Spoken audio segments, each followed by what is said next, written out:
Banyak hal yang dapat menjatuhkanmu, tapi satu-satunya hal yang dapat menjatuhkanmu adalah sikapmu sendiri.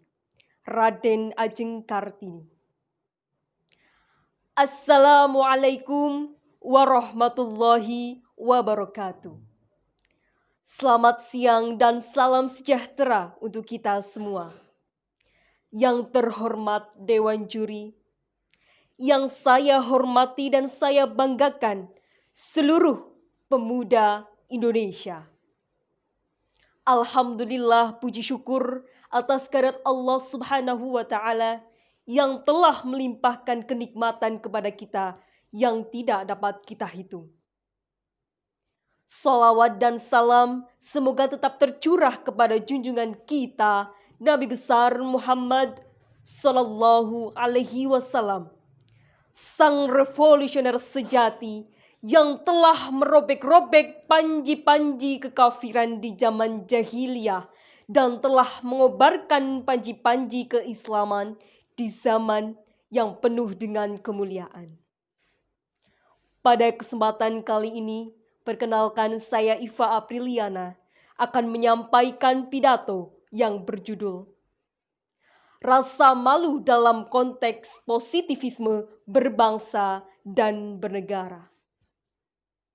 Hadirin yang saya hormati, berbicara tentang revolusi mental adalah gerakan yang mengarah kepada perubahan sikap pola pikir manusia menjadi manusia ideal.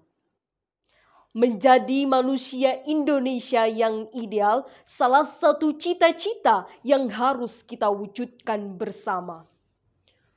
Supaya mengarah kepada Indonesia yang maju dan Indonesia yang memiliki martabat di mata dunia. Melihat revolusi mental, kita mendengar pesan yang disampaikan oleh presiden kita yang pertama, yaitu Bapak Insinyur Soekarno. Perjuanganku lebih mudah karena melawan penjajah, tetapi perjuanganmu akan lebih sulit karena melawan bangsamu sendiri. Pesan yang beliau sampaikan menjadi salah satu konteks yang relevan dalam kehidupan di Indonesia sekarang ini. Bukan soal senjata yang dikeluarkan seseorang untuk menusuk negara Indonesia, tetapi permasalahan diakibatkan oleh kehidupan masyarakat di Indonesia. Sebagaimana contohnya, masalah satu yaitu korupsi yang tidak ada hentinya. Melihat KPK, salah satu lembaga yang menangani korupsi, bukan menjadi solusi yang pasti. Masalah yang kedua adalah masalah intoleransi. Intoleran menjadi salah satu fenomena yang sering diperbincangkan di negara Indonesia, mulai dari persoalan rasis sampai persoalan keagamaan. Masalah yang ketiga adalah pergaulan generasi muda yang sangat memprihatinkan.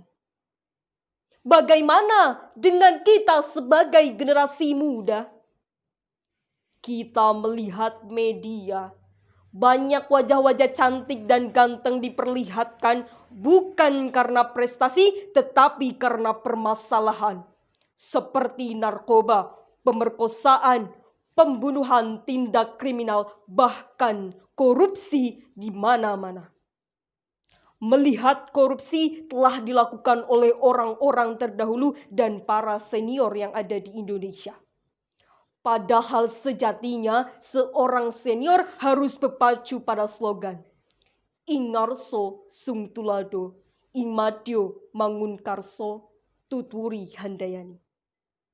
Masalah yang keempat adalah teknologi informasi yang semakin luas, tetapi masyarakat Indonesia masih termakan berita-berita hoax. Di era globalisasi seperti sekarang ini, menjadikan gaya hidup manusia tidak lepas dari yang namanya teknologi informasi. Namun pada pasalnya, berita hoax masih selalu ada dalam dunia masyarakat.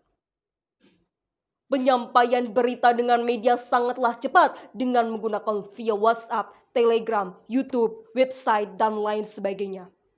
Ditambah lagi permasalahan politis yang berebut kekuasaan. Zaman sekarang kita melihat aktivitas pemilihan umum dan pesta kerakyatan itu menjadi salah satu konflik di mana perpecahan di dalamnya.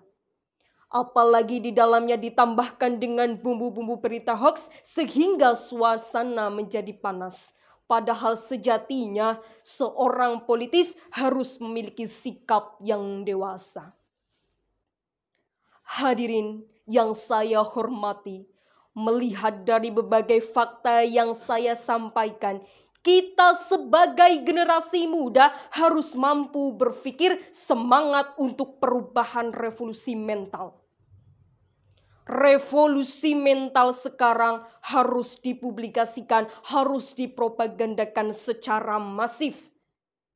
Bukan hanya sekedar tulisan-tulisan narasi yang diambangkan. Kesempatan propaganda menginformasikan akan pendidikan karakter bagi bangsa Indonesia menggunakan berbagai media dan kesempatan. Seperti media cetak, media elektronik, media sosial yang sebagai tolak ukur gaya hidup manusia di zaman sekarang. Untuk mempublikasikan, untuk membumikan semangat revolusi mental, kita harus mencontoh dalam proses mendelivery gagasan pemikiran. Pada kesempatan kali ini saya akan menyampaikan saran saya dalam semangat perubahan revolusi mental, yaitu rasa malu dalam konteks positivisme berbangsa dan bernegara. Mengajak kepada seluruh masyarakat Indonesia untuk memiliki rasa malu untuk melakukan kehidupan yang penuh dengan perpecahan. Malu dalam korupsi, malu dalam bernarkoba, malu membuang sampah sembarangan, malu melanggar lalu lintas, malu sebagai pemimpin. Menjadi seorang pemimpin logis-logis saja untuk mengundurkan dirinya karena tidak amanah. Itulah tadi beberapa pesan yang saya sampaikan. Gagasan ini sangat penting sekali bagi kita generasi muda untuk membangun karakter yang baik untuk kita bangsa Indonesia menjadi generasi muda yang kuat, yang jujur dalam melakukan kehidupan berbangsa dan bernegara. Rasa malu yang kita tanamkan dalam diri untuk meninggikan harga diri kita. Ketika seseorang memiliki rasa harga diri yang tinggi, pasti tidak akan melakukan sesuatu hal yang rendah. Tidak melakukan korupsi, tidak melakukan pergaulan bebas, tidak melakukan segala sesuatu yang dapat merendahkan dirinya sendiri. Sebagaimana kita melihat dalam lirik lagu Indonesia Raya. Bangunlah jiwanya, bangunlah raganya untuk Indonesia. Kita harus membangun jiwa kita, karena jiwa kita mencerminkan karakter bangsa dan badan, mencerminkan bagaimana keadaan bangsa Indonesia. Itulah sesuatu hal yang sangat sulit bagi kita generasi muda, tetapi jangan sampai kita berhenti untuk menjalankan tugas yang mulia. Demikian yang dapat saya sampaikan. Apabila banyak kesalahan, saya mohon maaf yang sebesar-besarnya. Wabillahi taufiq wal hidayah. Wassalamualaikum warahmatullahi wabarakatuh.